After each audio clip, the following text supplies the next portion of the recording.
about to listen to the Dr. Dahlia Show. Sassy, stimulating medical talk radio. Any medical advice Dr. Dahlia Wax gives on her show should not be substituted for an actual visit to your medical provider. And now, here's Dr. Dahlia.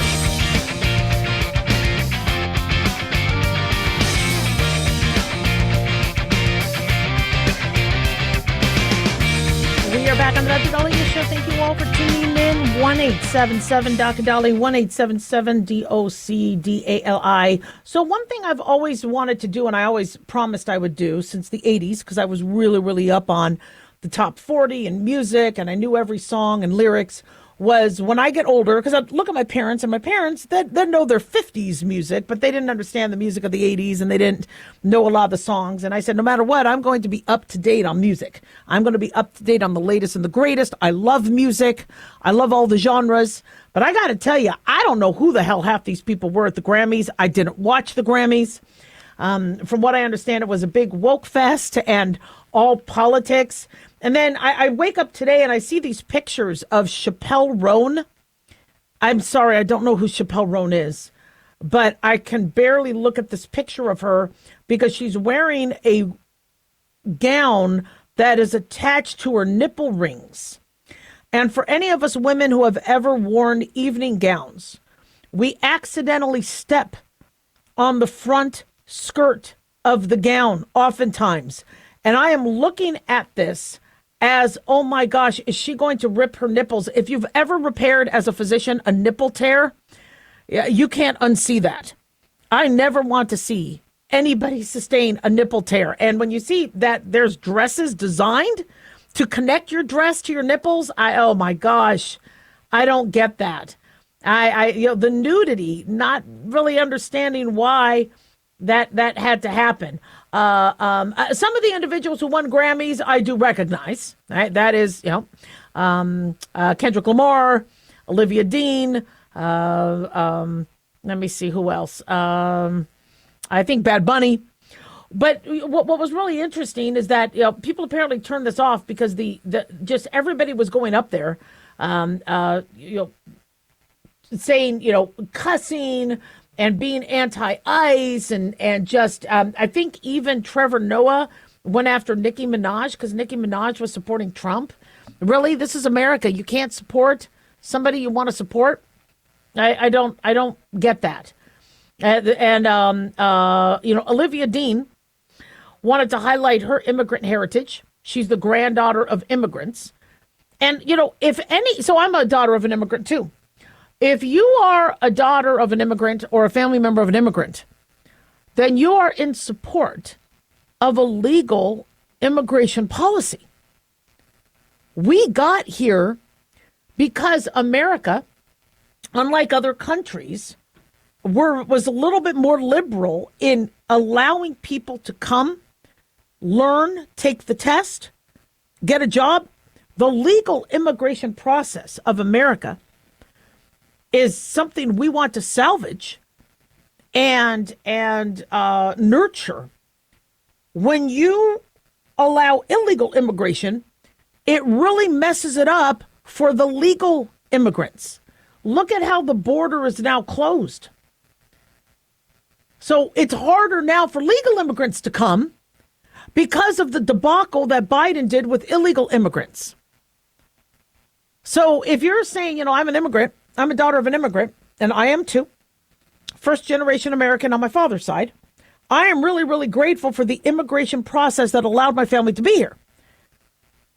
I'm grateful for the safety. I'm grateful for, and so you really wouldn't, just because you are a daughter of an immigrant or son of an immigrant, doesn't mean you're pro-illegal immigration. It means you're pro-legal immigration. And legal immigration is something that both Republicans and Democrats are supposed to be on the same side with.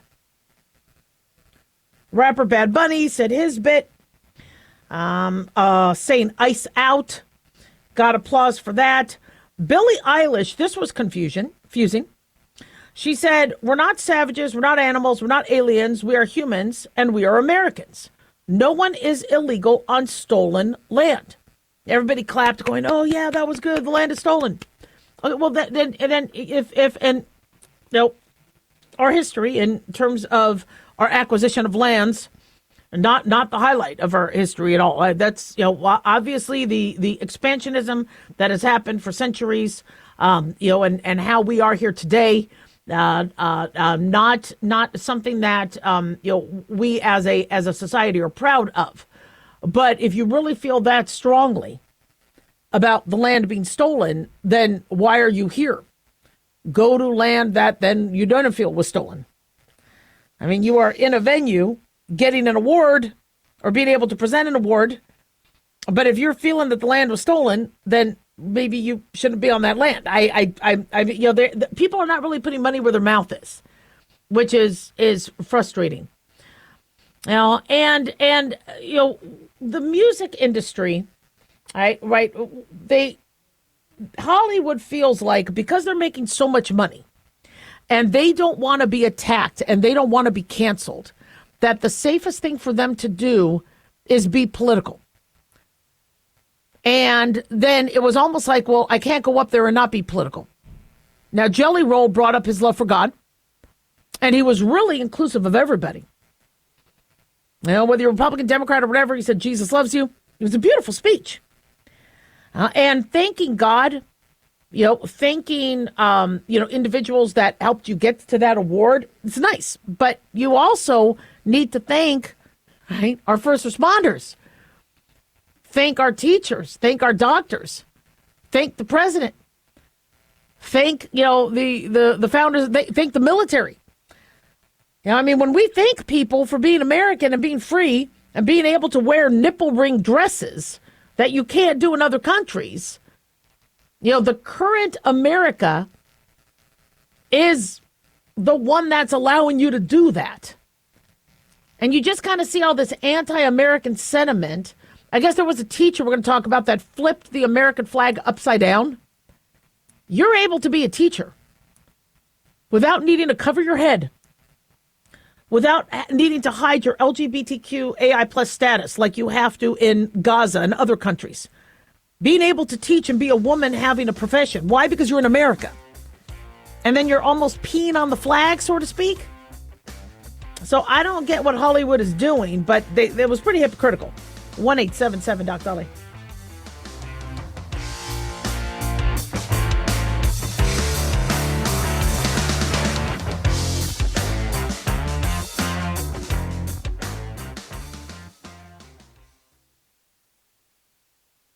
Hey guys, it's Dr. Dahlia. Fantasy football season is coming, but sadly, too many of you are taking the bench while the country takes part in one of the most exciting and lucrative industries out there. Don't know how to play? Well, huddle up and listen. Paul Kalikas and I have written a fantasy football pocket guide for beginners. This book walks you through the basics and shows you how simple and lucrative joining or creating a fantasy football team can be. Read our fantasy football pocket guide for beginners found on Amazon or follow the links on X and Facebook. That's Fantasy Football Pocket Guides for Beginners. Don't be left out. Lisa Wolf here to tell you about our newest website for old-time radio lovers. It's 100radioshows.com. At this site, there are 5 old-time radio shows waiting for you to download free as our gift to you. And be sure to browse the additional 700 old-time radio shows available to you for 70% off by using the promo code RADIO at checkout. This is a limited-time offer, so log on to 100radioshows.com. That's 100radioshows.com.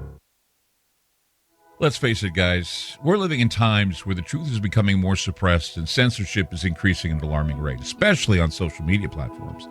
It's Clyde, and I want to tell you about a safe and secure digital playground we put together just for you. It's aftermath.media. You get access to thousands of Ground Zero archives and podcasts, along with our private social media groups with your basic membership starting at only $7 a month. Each subscription includes tech support, access to the RSS feeds, along with our own chat room and Telegram channel. In addition, the premium membership includes research study groups, webinars, a document and movie library, a live video stream of Ground Zero, a monthly Zoom chat with me, and other bonus content.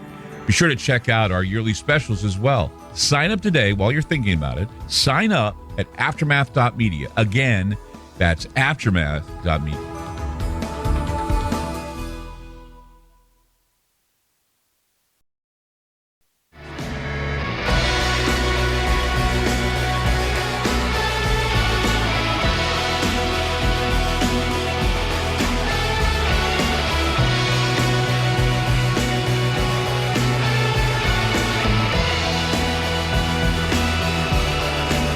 Welcome back to the Dr. Dahlia Show. Thank you all for tuning in. 1-877 Dr. Dali, 1-877-DOCDALI. I had gone to a medical conference, and I used Southwest Airlines for my flight, which was fantastic because they had a direct flight. And it was a little different. It was the first leg of it was still that open seating where you have to the night before click and try to get your, shall we say, your boarding pass. You can only check in within 24 hours, but then you're trying to get that boarding pass. And even though I got it right at that 24-hour mark, I was still in the C boarding group. Don't ask. So Southwest has changed that, where now they're assigned seating. So my leg back was assigned seating. I sat with the kids. I got my husband a seat that had a little bit more leg room. It was a lot more money, but it allowed you to have your luggage for free. See, Southwest, people didn't appreciate what they had with Southwest. I did, which is why I gave Southwest most of my business. Well, Southwest Airlines decides now that they're going to also charge for suitcases. They're also going to charge if you want more legroom, etc. So for the suitcases, because I think the first suitcase was $35, second suitcase $45. If you purchase a ticket that's their, I guess, choice preferred, you get then 2 suitcases. You get to bring 2 bags for free. It stinks that we have to now pay a lot more for that. So what we did is we packed a total of 3 suitcases. Had my husband take the 2 suitcases because now they were included part of his ticket. And then we got the cheaper tickets for me and my sons. And then we just paid an extra $35 for the bag. It's still ridiculous to think that we had to spend that extra money because the flight was already expensive. But you know what? Southwest got us there safely. The crew was nice. It was a good plane. It was as comfortable as it could have been. I mean, it wasn't super comfortable. So I'm grateful that they were able to get us to point A to point B as safely as possible. So I'm grateful.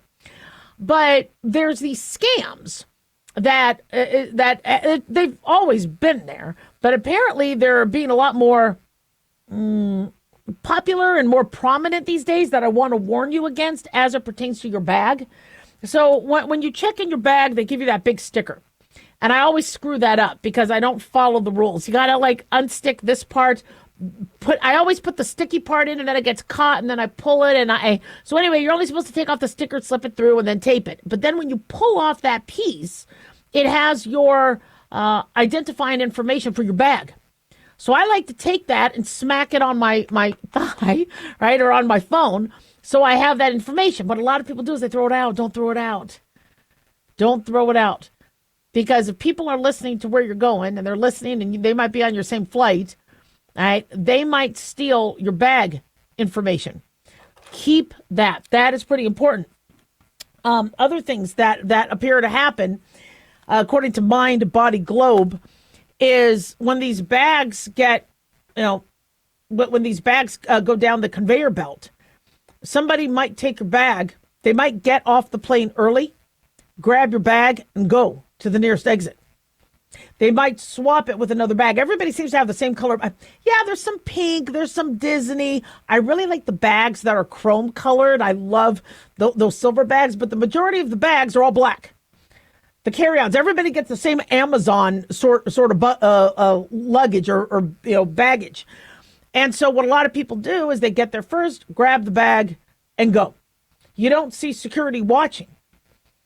And these people claim innocence. Look like my bag. I had a black bag. I came with a black bag. You see on the video, I went and grabbed a black bag. I thought it was my bag. And then they go home. So you need to, not pee, but you need to get off the plane. You got to book it to the baggage claim. Unfortunately, there was a couple who got arrested because somebody swapped their bag, took their bag and swapped their bag with some drugs. Let me give you some information on this. This is some crazy stuff. They say thieves have grown bolder with international bag swaps, deliberately taking suitcases that resemble yours and then later playing stupid. They may fill a similar bag with cheap items, switch it before they notice. This might happen at JFK or Dubai, etc.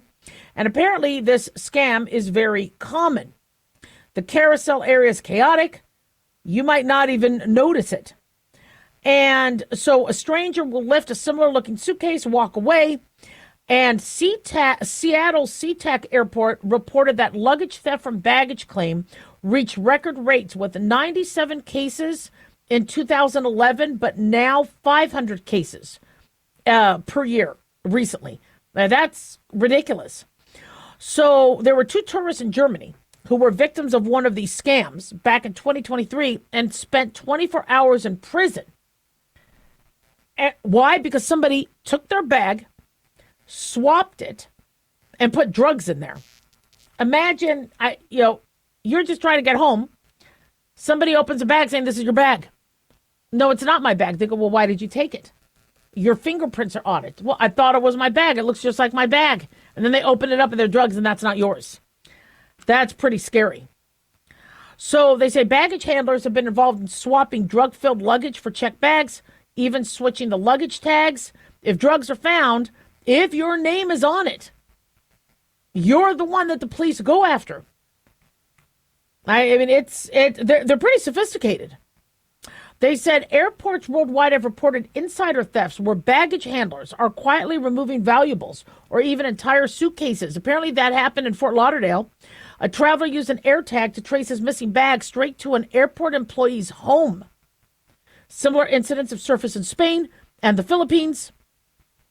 477 cases in 2022 at SeaTac Airport. And so there's also a scam called the discarded luggage tag fraud.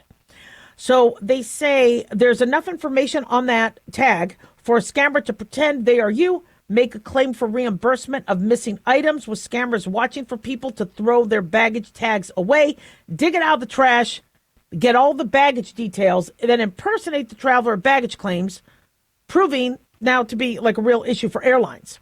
So this luggage tag scam is spreading in airports. Apparently, now they're trying to train staff to be able to identify that. They say a newer scam targets passengers before they even leave the baggage claim, with someone pointing out that your suitcase looks damaged.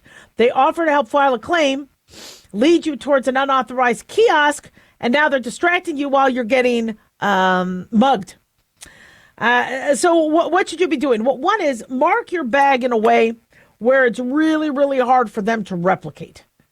I like those silver Sharpies or glitter Sharpies. So maybe you could write on it, put like a big star or something, or a big happy face, put some stickers on it. A lot of people will put a little yarn.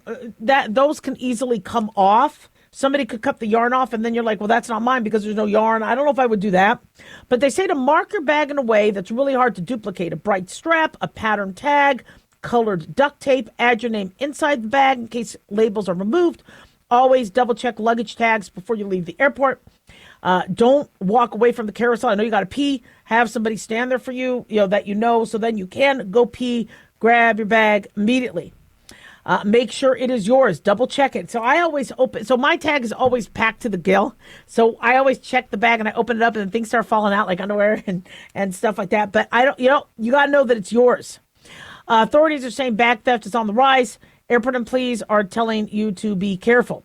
Adding an AirTag or similar tracker to your luggage can help you locate your baggage. In one case at LAX, a woman used an AirTag to track her stolen suitcase to another terminal.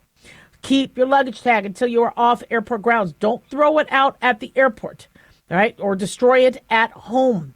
They say one commenter who was on this article warned not to throw your baggage tag away at your hotel room. Apparently, there's fraud of bag tags found at hotels. Because, again, they take the tag and then they call saying, this is my bag. And they have your information. And people throw that stuff out. We don't want to ever become victims of scams. I've been scammed before, not much. I'm pretty, I'm pretty suspicious of things, but the one scam I got tricked into was I was going to UNLV and I was working multiple part-time jobs, and in the Rebel Yell, which was their newspaper, there was a ad for we need typists. Now I typed about 80 to 100 words a minute. And they said, if you join this whatever or purchase this book or whatever, we're going to show you how to get typing jobs that you could do part-time, make extra money. So I bought the book. I forgot how much I spent. I think it was like, I don't know, $75. And then it was like a scam. It didn't really, get you jobs and whatever. I don't know why I was so gullible. I was only 18 at the time. But once you get scammed, you really feel, not only are you scammed about any money you lost or losing, but the big kick in the pants is that you were gullible. And so not only are you mad that somebody stole from you, but you're mad that you were, that easy to scam. So just be aware, all right? Be on the lookout and don't mess around. When it comes to your baggage, make it identifiable to you, grab it, and don't let anybody touch it. 1-877-DOC-DOLLY, don't go away. Oh, and do a lock. Put a lock on it, too.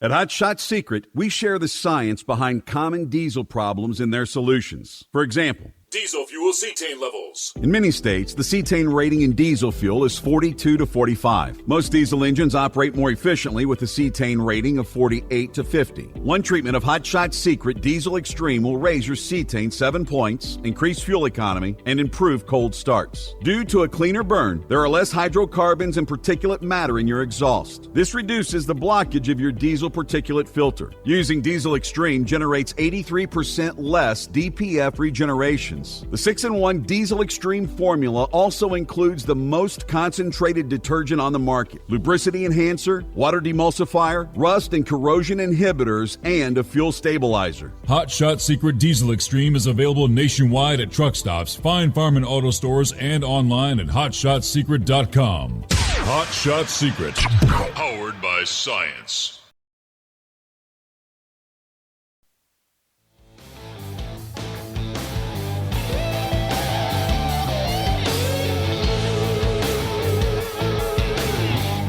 Welcome back to the Dr. Dahlia Show. 1-877-DOC-DOLLY, 1-877-DOC-DALI. Big thanks to Talk Media Network for making the show happen. Big thanks to Daniel, our producer, and big thanks to y'all for tuning in. We really do appreciate it. Don't forget to follow us on Twitter or X at Dr. Dahlia, Facebook, The Dr. Dahlia Show, and on YouTube, click like and subscribe. So we have been advocating for everybody to learn CPR. And interesting statistics, up to 65% of U.S. adults say they have received CPR training, but only 18% we're being told are remaining up to date on that training. And we're being told that bystanders only intervene about 40% of the time when they see cardiac arrest. 3 out of 4 sudden cardiac arrests that happen outside of a hospital happen at home, and only 39% of women in cardiac arrest receive CPR from strangers in public. On top of that, listen to this statistic. 23,000 children experience cardiac arrest each year. 40% are sports related. Nearly 20% are infants. We cannot implore enough how important it is for people to know CPR. So I'm really, really excited about our next guest, Dr. Ashish Panchal, volunteer chair of the American Heart Association Emergency Cardiovascular Care Science Committee, physician and professor of emergency medicine at The Ohio State University, here to join us to talk to us about some myths and CPR facts. Dr. Panchal, thank you so much for joining us. Completely my pleasure. Glad to be here. Wow. So, studies are showing that in a cardiac emergency, bystanders may only intervene about 40% of the time. That's scary. Why do you think that is? Well, I think one of the hardest things for anyone is to see someone suddenly collapse. And going back to the statistic you were mentioning, 3 out of 4 times, this is a loved one. So when that individual collapses, it takes your breath away for a moment. You don't know quite what you're going to do. And your response is fear. And that pause, that moment of break in your forward momentum is the fundamental barrier that sets up the whole lack of performance that we're worried about, especially when people aren't doing CPR. Exactly. And we cite COVID as probably the big watershed moment where people decided to take a step back in terms of performing CPR because they, but there's some myths with that. Talk to us about some of the biggest myths when it comes to performing CPR. Yeah, definitely. 3 of the biggest myths that I think a lot about around CPR, which sets up these barriers, is first, that CPR is just for medical professionals. In truth, when somebody has a cardiac emergency, friends, family, or anyone nearby, anyone with confidence and skills and an intention to help are often the true, real first responders, right? They're the ones who are going to step in before professionals come and help out and continue the hard work. Another myth is the fact that you don't have to that you have to give rescue breaths all the time. In truth, chest compressions are what's most important at that moment. And last but not least is probably the most important is the classic myth that when I go to give CPR, I cause serious harm by performing CPR. Now, I think we know that the benefits of CPR always outweigh the risks of the injury. Why is that? Because this person, their heart's not functioning. So doing something is better than doing nothing. And I think to tie that in for you would be that there's Good Samaritan laws across all 50 of our states that protect people who assist those in any type of danger. So it really tells us if we can clean up these three myths, we can move people closer and closer to actually doing something to save lives. Exactly. You are so right about that. Can you briefly review some of the steps? Oh, yeah, totally. It is super easy to save a life. It's two simple steps. The first one is calling 911. I think we all have done that before in some way, shape, or other. It is the easiest first step. The second being pushing hard and fast in the center of the chest until professional help arrives. Putting these two steps together, that is how you're going to save a life. And when you push on that chest and you are pushing hard and fast, more often than not, this is going to be for someone who is a loved one, and you're going to be moving blood to their brain, and you're going to possibly even bring them home neurologically intact. So make sure you learn, make sure you're ready to do these two steps. Exactly. The American Heart Association has been really, really good about providing education on this, and updating some of the most beneficial way to perform this. Any updates we need to be aware of? Definitely. Every 5 years, we do a comprehensive update of the American Heart Association to make sure that everyone is learning the best and most updated ways to save life. And this is from lay rescuers all the way through the fanciest subspecialty physician that's in the hospital, right? And in the last guideline update in 25, we focused on three key things. The first is the chain of survival. In the chain of survival, we focused on lay rescuers being a key aspect to start the whole pathway to getting people to survival, and that's calling 911 and doing high-quality CPR. The second major update was around choking. The recommendation around choking have changed, where we're going to do 5 back blows followed by 5 abdominal thrusts for adults and kids, and that's what will get that foreign body out of the airway. And the last and probably the most important is really thinking about the pressure and the problems that we've had around the opioid epidemic. The American Heart Association basic life support algorithms now integrate interventions for a suspected overdose so that we can be ready for those individuals and save every life. God, that's wonderful. Dr. Panchal, I wish we had more time with you. Where can my listeners go for more information? Definitely go to heart.org/nation. That is heart.org/nation. You can learn about hands-only CPR and even find a class. Love it, love it. Well, can't wait to have you back. Thank you so much for joining us today. Completely my pleasure. Thanks again. 1-877-DOC-DALI, 1-877-DOC-DALI. Learning CPR is so easy. And I wish all schools, we've talked about this, as we've talked about reforming our education, where all kids are able to get first aid, CPR training, and then be able to keep it up. Not only do we need to know about how to save lives of others, but as he said, family members. When my father had a heart attack, my mom was right there.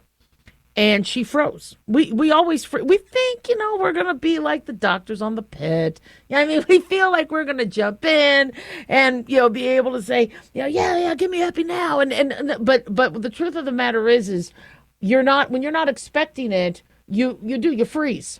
And so being prepared allows you to jump in. And we've had conversations in our family. If my mom had known CPR, would my father still be alive? I don't believe so. I think he had, a really serious widowmaker. His left anterior descending artery, we believe, possibly had a clot or a plaque that separated and caused him to completely occlude his LAD. And so I don't, I tell family members, don't, blame yourself. This happens, but to empower yourself with that knowledge is so important. So, in the future, if you do see somebody that is struggling, also pets might need CPR.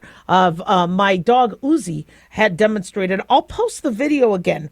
Help me demonstrate how to do CPR on a pet, because depending on the size of the pet, you're going to want to do chest compressions as well. The apprehension people have as it pertains to the giving people rescue breaths, as we've said before, the American Heart Association, American Red Cross, most of these companies, most of these organizations have said, look, if you're uncomfortable doing the rescue breaths, at least do the chest compressions. There is oxygen sitting in the blood that can still get to the brain, can still get to the organs. First thing first, you always want to call 911. But while you're waiting for 911, if you are performing the chest compressions, you are helping deliver some of the oxygen that's still in that blood, which could remain for minutes to still get to areas that need to be. And, when you look at people's apprehension of women versus men, we spoke about how women are less likely to be approached because people feel that they will be accused of, assault or inappropriate, or I'm telling you right now, God forbid, if I'm down for the count, I don't care what you need to do. Save my life, okay? Please, 1-877-DOC-DOLLY, don't go away.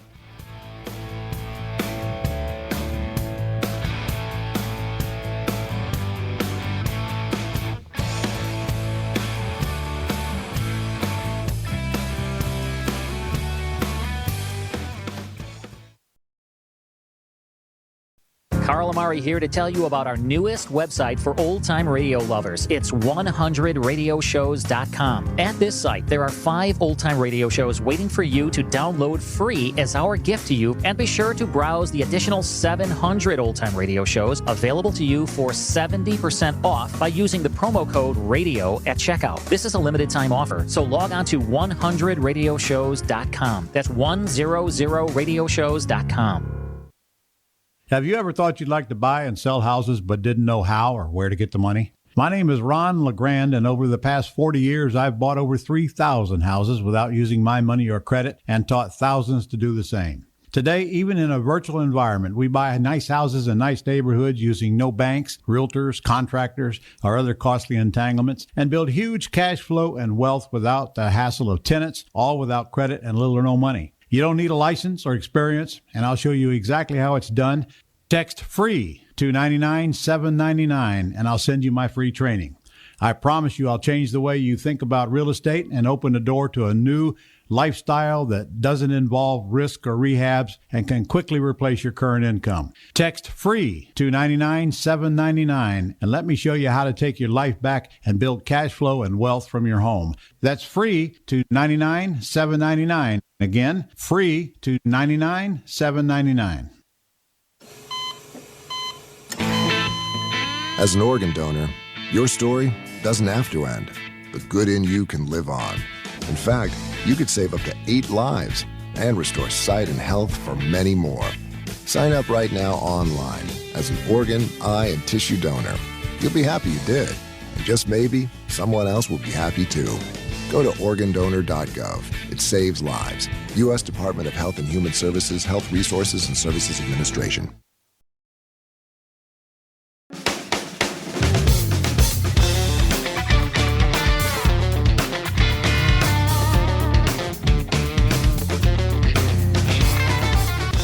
And we're back on the Dr. Dahlia Show, 1-877-DOC-DOLLY, 1-877-DOCDALI. So we just spoke about how important it is to know CPR. Let's now review the steps. And for those of you that want to learn more about it, go to the American Heart Association website or the American Red Cross. So for adults, okay, you see somebody who appears to be in cardiac arrest, all right? You want to check the scene for safety. Doesn't help you being in a position where you're getting hurt, all right? You want to see if the person is responsive or not. Check for responsiveness, check for breathing, check for bleeding, check for other life-threatening conditions. And we do the shout, tap, shout. If you don't know their name, that's okay, but you want to talk to them, see if they are responding, because you don't want to perform CPR on somebody who's conscious and breathing. If the person does not respond and is not breathing or gasping, you want to call 911. According to the American Red Cross, get equipment, or what I like to also do is assign somebody the job of calling 911. If you're going to be performing the CPR, have that person call 911. Also document the time that you're about to start CPR. How do you do it? You want to kneel beside the person, have the person on their back on a firm, flat surface. If it looks like the patient has had a cervical spine injury, do not move the patient. But if the patient is lying there, but maybe a little slumped, and you do not feel they've had a neck injury, try to move them to the supine flat position. American Red Cross CPR guidelines recommends 100 to 120 chest compressions a minute, 30 at a time. Now, when people go, how do I know 100 to 120 chest compressions per minute? How do I calculate that? I like the song Staying Alive.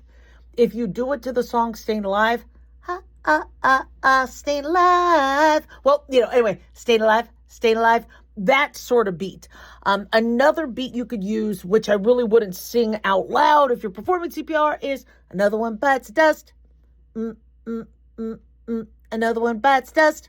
And another one bites. So that can also be about the rate of 100 to 120 chest compressions. Just don't sing that out loud. 2 hands get centered on the chest. You could interlock your fingers, but you want one hand having the contact with the chest. You have your body positioned, the shoulders directly over your hands, your elbows locked. Your compression depth for an adult is about 2 inches. You will do the rate of compressions 100 to 120 per minute. Allow the chest to return to normal position after each compression. You want to get that recoil to allow the heart to hopefully fill.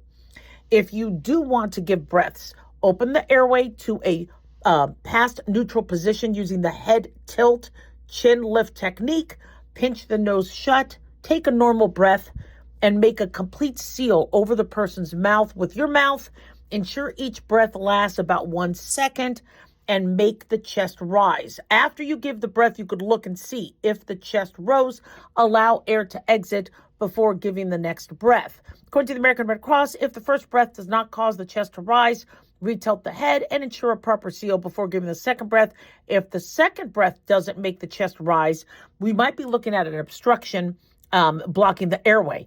Continue to give the 30 chest compressions, whether you do the breaths or not. If there is an AED, use an AED, which could read if there is lack of rhythm and if it can help.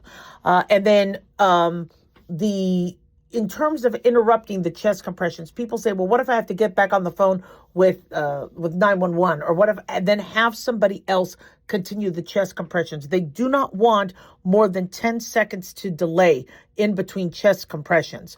With kids and babies, for a child, you want to kneel beside the child.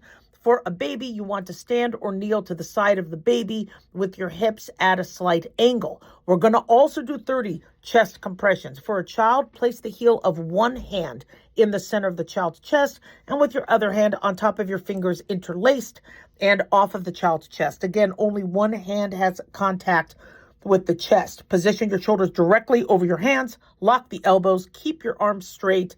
You're going to push down hard and fast at the similar rate, 100 to 120 beats per minute. And then for a child who's teenage, almost adult-like, you will be going in about 2 inches at a time. For a small child, it may be about 1.5 to 2 inches. For a baby, you're going to go about 1.5 inches, still at a rate of 100 to 120 beats per minute. But with a child, a baby, you're going to place both thumbs side by side on the center of the baby's chest, just below the nipple line.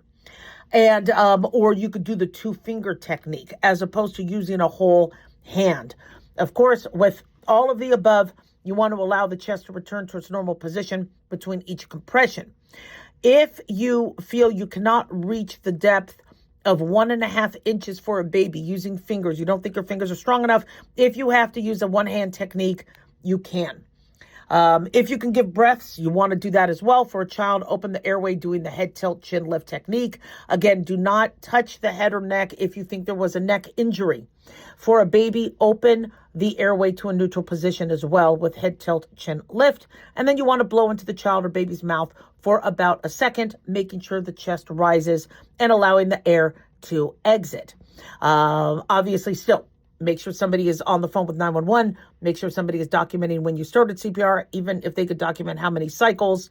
And make sure people give you room to work. You will fatigue. Giving CPR compressions is exhausting. You will fatigue. So before you fatigue, you want to already assign somebody else saying, I will need somebody to help take over and give me a break. We are going to work together, but I am going to need somebody to roll up their sleeves and get ready. Pets, cats and dogs may need CPR. I tell you, if they jump in the pool, something happens. So for cats, small dogs, and deep-chested dogs, you're also going to place the heel of your hands, at least one of them directly over their heart. Place your other hand directly over the first hand. For deep-chested dogs, place the heel of one hand over the widest part of the chest and place your other hand directly over the first hand. If the dog is barrel-chested, place the dog on his back. Place one hand over the widest part of the sternum. Place your other hand directly over the first hand.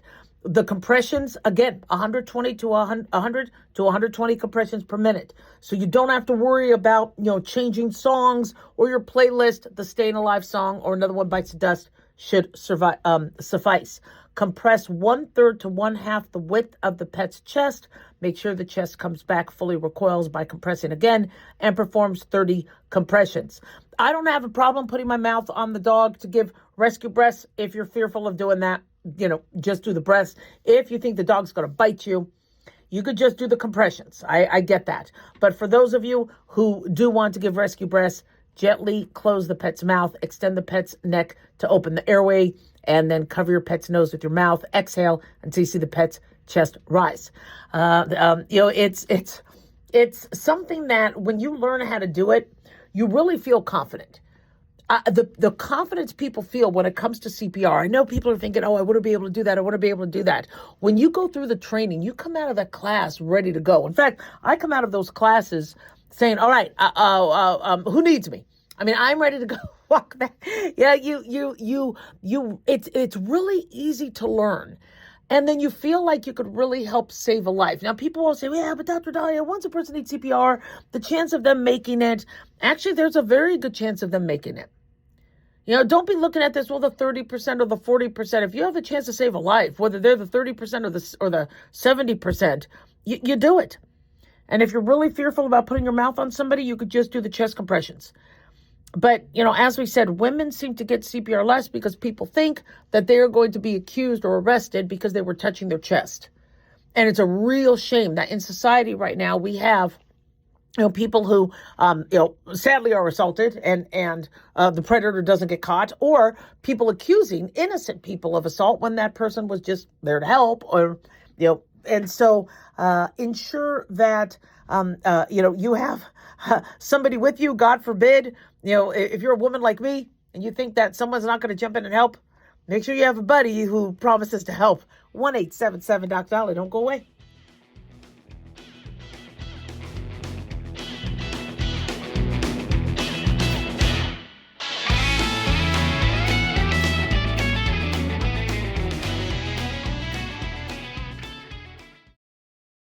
Can you believe, with all the recent violent protests, looting, and destruction, some areas are considering either defunding or abolishing the police? At a time when America's neighborhoods need the protection of police the most, some elected officials would rather create more chaos by playing politics. If you're sick of elected officials caving in to demands of the radical left, you're not alone. It's time we stand up and declare our support for local police. The majority of police officers are important partners in protecting our God-given rights. If you prefer freedom over chaos, then learn how you can help protect the local police that serve your community. Call today and request your free Support Your Local Police info packet.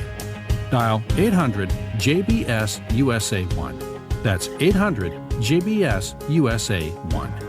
Request your free Support Your Local Police info packet by calling 800-JBS-USA-1 today.